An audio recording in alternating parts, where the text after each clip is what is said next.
Okay, let's start the video. So first we will learn about finance, right?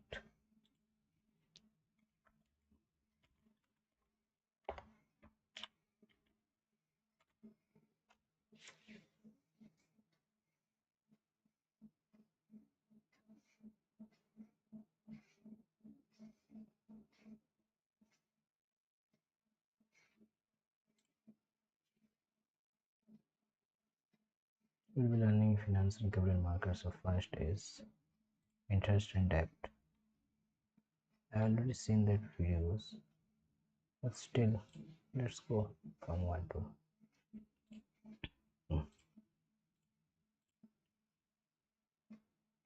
What I want to do in this video is talk a little bit about compounding.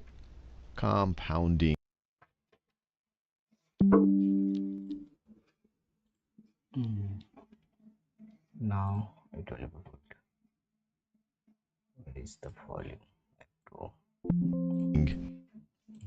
Interest, and then have a little bit of a discussion of a way to quickly, kind of an approximate way to figure out how quickly something compounds. And then we'll actually see how good of an approximation this really is. So just as a review, let's say I'm running some type of a bank, and I tell you that I am offering 10% interest that compounds annually. Compounds annually. That's usually not the case in a real bank. You would probably compound continuously. But I'm just going to keep it a simple example, compounding annually. There are other videos on compounding continuously. This makes the math a little simpler. And all that means is that, let's say today, you deposit $100 in that bank account. If we wait 1 year, and you just keep that in the bank account, then you'll have your $100. You'll have your $100 plus 10% on your $100 deposit. 10% of 100 is going to be another $10. So after a year, you're going to have $110. $110. You can just say, I added 10% to the 100. And then after 2 years, or a year after that first year, after 2 years, you're going to get 10% not just on the $100, you're going to get 10% on the $110. So you get 10% on 110 is you're going to get another $11. So 10% on 110 is $11. So you're going to get 110. That was, you can imagine, your deposit entering your second year, and then you get plus 10% on that, not 10% on your initial deposit. That's why we say it compounds. You get interest on the interest from previous years. So 110 plus now $11. So every year the amount of interest we're getting, if we don't withdraw anything, goes up. So now we have $121. And I could just keep doing that. And the general way to figure out how much you have after, let's say, n years is you multiply it. So let's say my original, I'll use a little bit of algebra here. So let's say this is my original deposit, or my principal, however you want to view it. After x years, so after 1 year, you would just multiply it to get to this number right here. You multiply it by 1.1.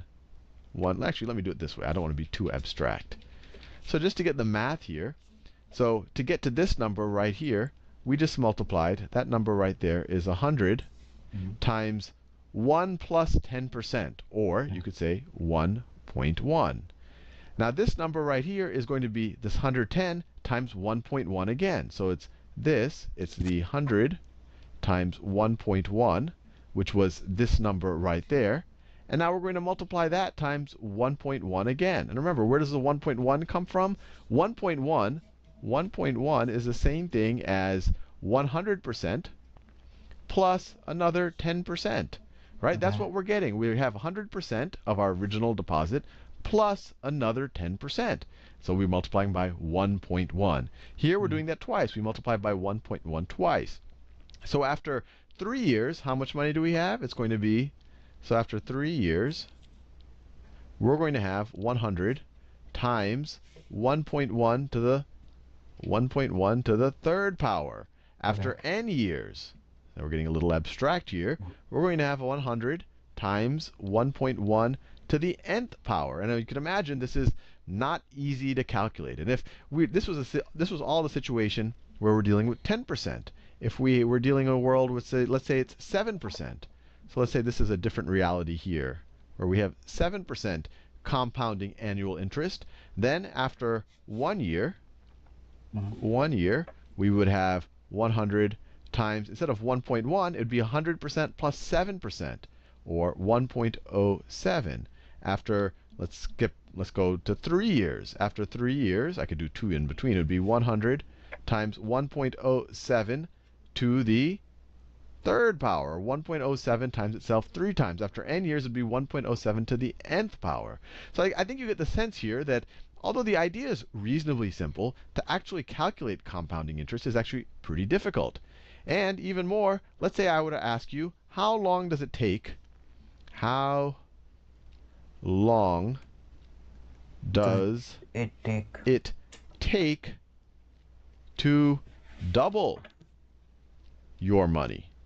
So if you were to just use this math right here, you'd have to say, gee, I would have to double my money, I would have to start with $100, and I'm going to multiply that times, let's say whatever, let's say it's a 10% interest, 1.1 or 1.10, depending on how you want to view it, to the x is equal to, well, I'm going to double my money, so it's going to have to equal to $200.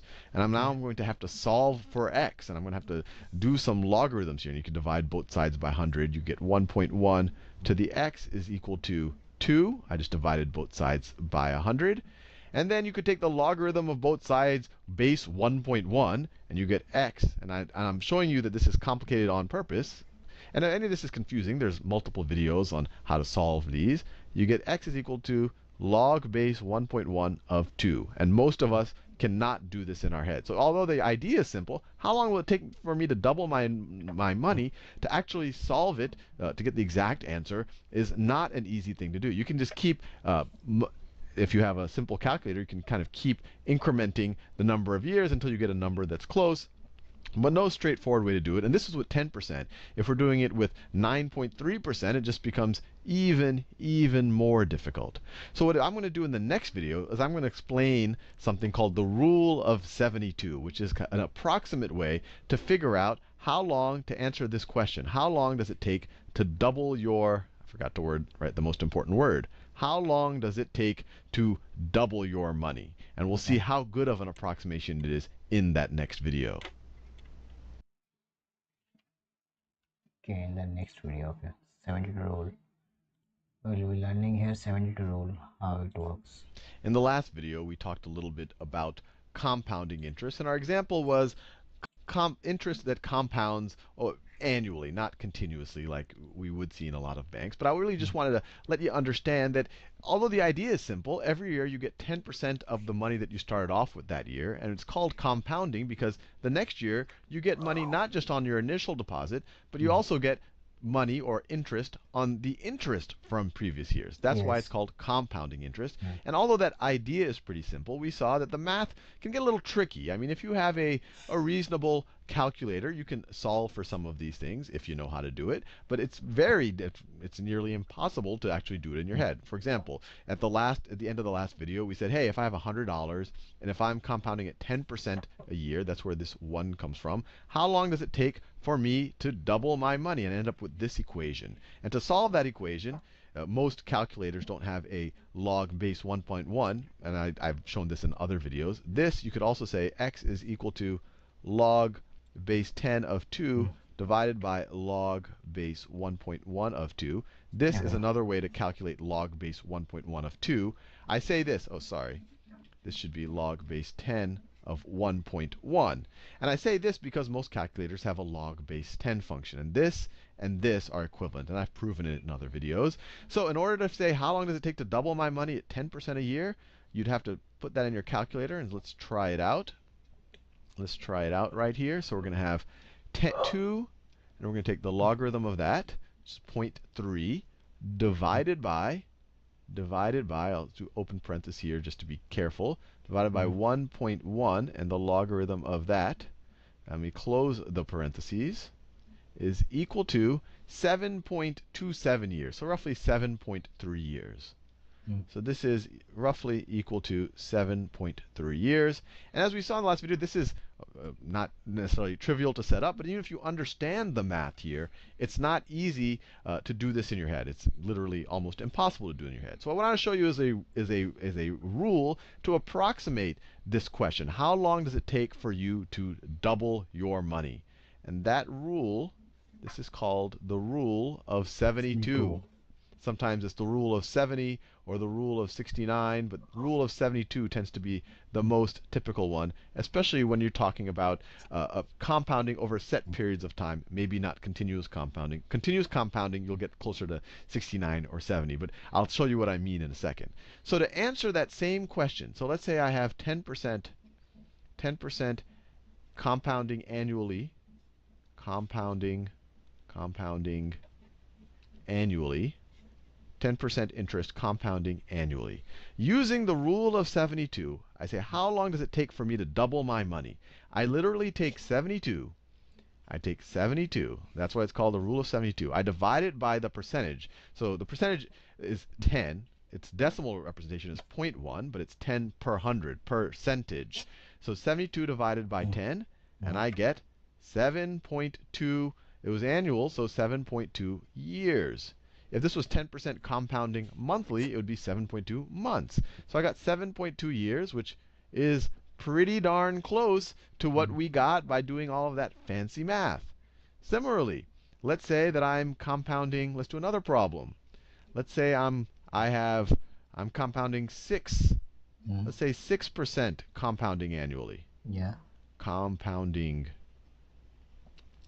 annually. It's like that.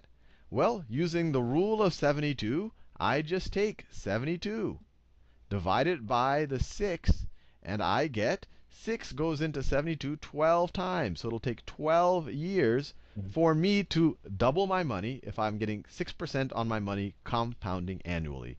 Let's see if that works out. So we learned last time the other way to solve this would literally be, we would say x, the answer to this, should be close to log base anything really of 2 divided by, well, this is where we get the doubling our money from. The 2 means 2 times our money, divided by log base of whatever this is, 10 of, in this case, instead of a 1.1, it's going to be 1.06. So you can already see it's a little bit more difficult. Get our calculator out. So we have 2 log of that divided by 1.06 log of that is equal to 11.89. So about 11.9. So when you do all the fancy math, we got 11.9. So once again, you see, this is a pretty good approximation. And this math is much, much, much simpler than this math. And I think most of us can do this in our head. So this is actually a good way to impress people. And just to get a better sense of how good this number 72 is, what I did is I plotted on a spreadsheet. I said, okay, here's the different interest rates. This is the actual time it would take to double. So I'm actually using this formula right here to figure out the precise amount of time it'll take to double. Let's say this is in years, if we're compounding annually. So if you're at 1%, it'll take you 70 years to double your money. At 25%, it'll only take you a little over 3 years to double your money. So this is the actual, this is the correct, and I'll do this in blue. This is the correct number right here. So this is actual right there. That right there is the actual.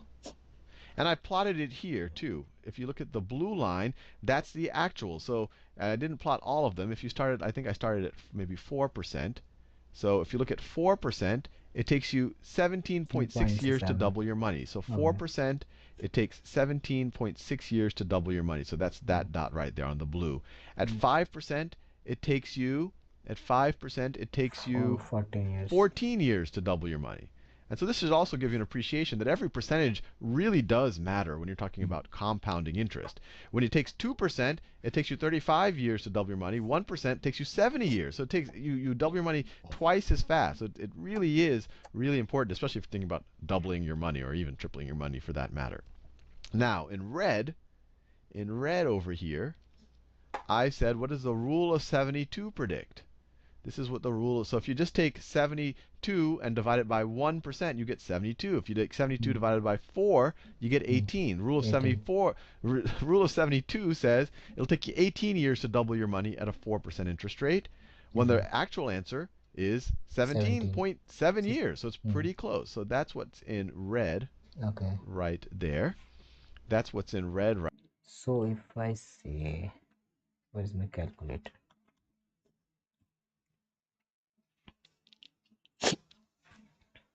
If I say 8%, so how many years it will take to double my money? So rule of 72 says 72 divided by how many percent they are giving you per year, like 8%. So what will be the answer? 9 years. It will take 9 years. See, it will take 9 years to double my money. 72 rule says that. Right there. And you can see, so I've plotted it here. The curves are pretty close. For low interest rates, so that's these interest rates over here, the rule of 72 slightly overestimates how long it'll take to double your money.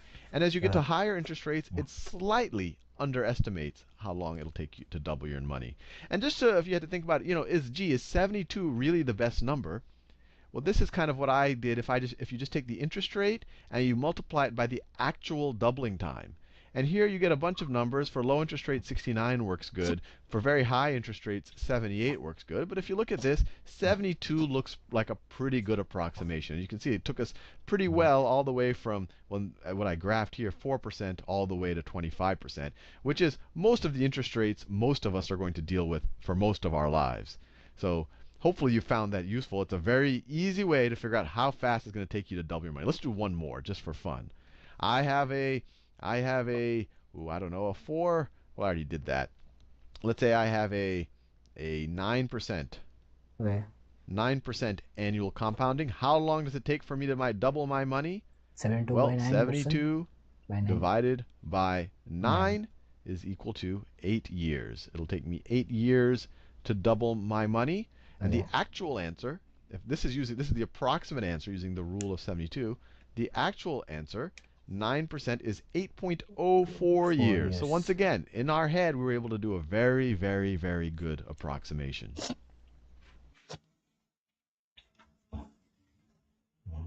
चलो next lesson पे चलते हैं.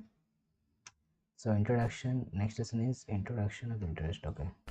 Well, now you've learned what I think is quite possibly one of the most useful concepts in life, and you might already be familiar with it, but if you're not, this will hopefully keep you from one day filing for bankruptcy.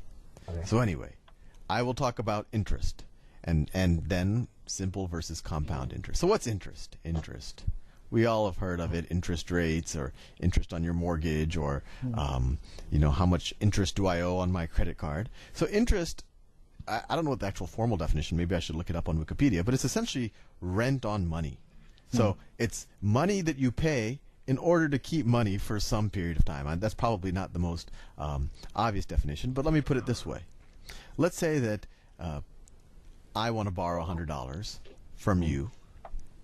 So this is now. And let's say that this is 1 year from now. 1 year. And this is you. And this is me. So now you give me $100. And then I have the $100. And a year goes by. And I have $100 here. And if I were to just give you that $100 back, you would have collected no rent. You would have just got your money back. You would have collected no interest. But if you said, Sal, I'm willing to give you $100 now. If you give me, I don't know, if you give me $110 a year later. So in this situation, how much did I pay you to keep that $100 for a year? Well, I'm paying you $10 more, right? I'm returning the $100. I'm returning the $100, and I'm returning another $10.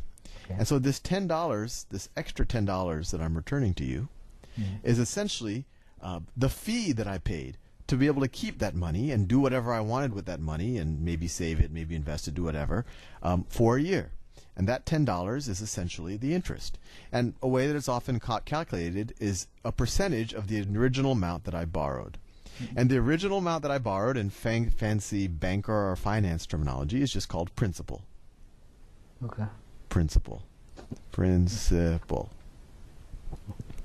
So in this case, the rent on the money or the interest was $10. And if I wanted to do it as a percentage, I would say 10 over the principal, right, which over 100, which is equal to 10%.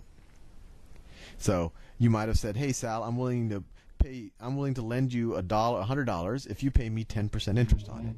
Yeah. So 10% of $100 was $10. So after a year, I pay you 100 plus the 10%. And likewise, so for any amount of money, say you're willing to lend me any amount of money for a 10% interest.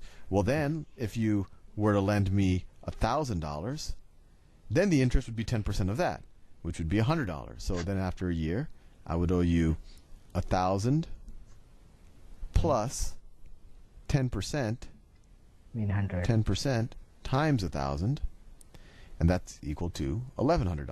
Right? I just added a zero to everything. Right? Oh. In this case, $100 would be the interest, but it would still be 10%. So let me now make a distinction between simple interest and compound interest. Okay. So we just did a fairly simple example where you lent money for me for a year at 10%, right? So let's say that someone were to say that my interest rate that they charge, or the interest rate they charge to other people is, 10% is a good number. 10% per year. And let's say I'm going to borrow the principal that I'm going to borrow from this person. The principal I'm going to borrow is $100. So my question to you, and maybe you want to pause it after I pose it, is how much do I owe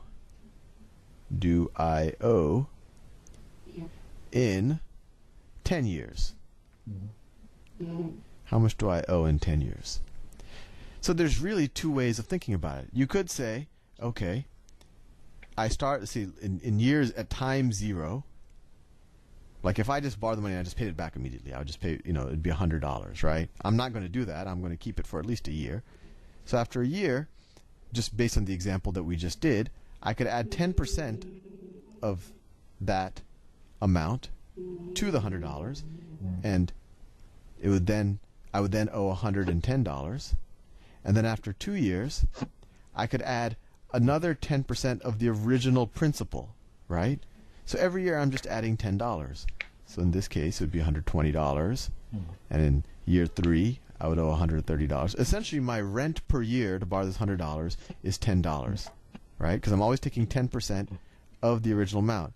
And after 10 years, because each year I would have had to pay an extra $10 in interest. After 10 years, I would owe $200, right? And that $200 is equal to $100 of principal plus $100 of interest, because I paid $10 a year of interest.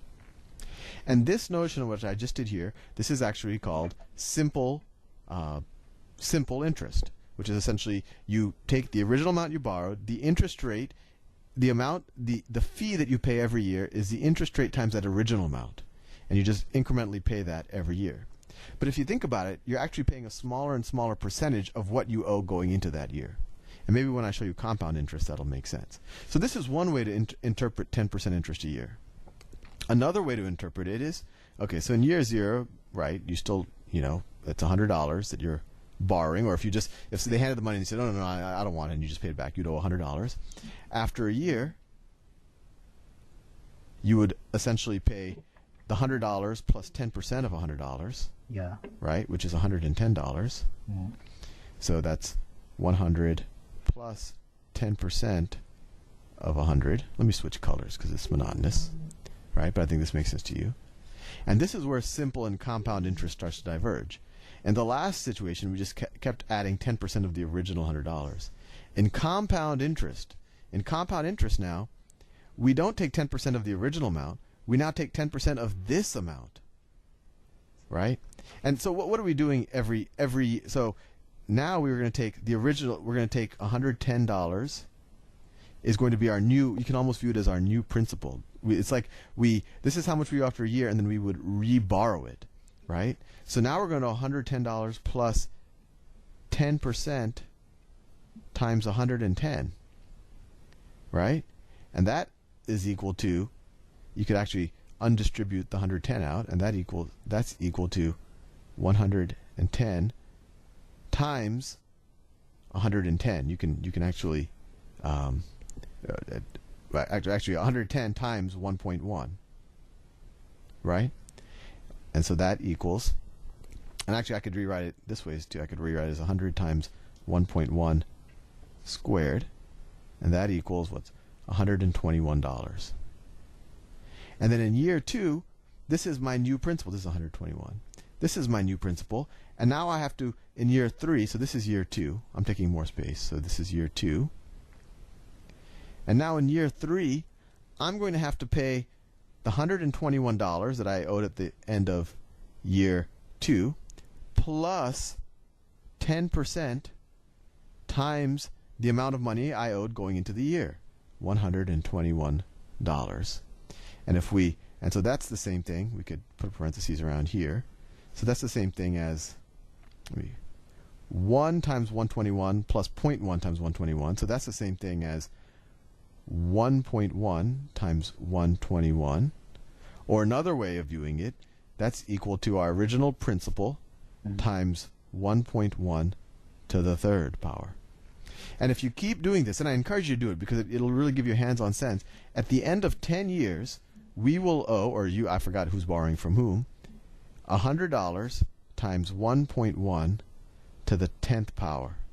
And what does that equal? Let me get my spreadsheet out. Let me just pick a random cell. So plus 100 times 1.1 to the 10th power. So $259 and some change. $259. So it might seem like a very subtle distinction, but it ends up being a very big difference. When I compounded at 10% for 10 years, for 10 years using compound interest, I owe $259. When I did it using simple interest, I only owed $200. So that $59 was kind of the increment of how much more compound interest cost me. I'm about to run out of time, so I'll do a couple of more examples in the next video, just so you really get a deep understanding of how do you compound interest, how the exponents work, and what really is the difference. I'll see you in the next video. Also complete. You start to learn about the magic of E.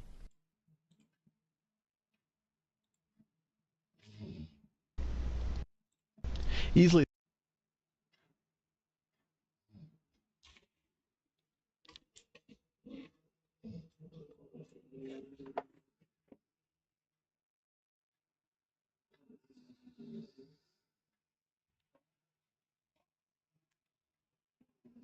Guys, we'll continue the stream tomorrow because I'm getting pretty much of sleepy-eyed. That's why I will continue tomorrow, stream and study. Let's goodbye and good night. Thank you.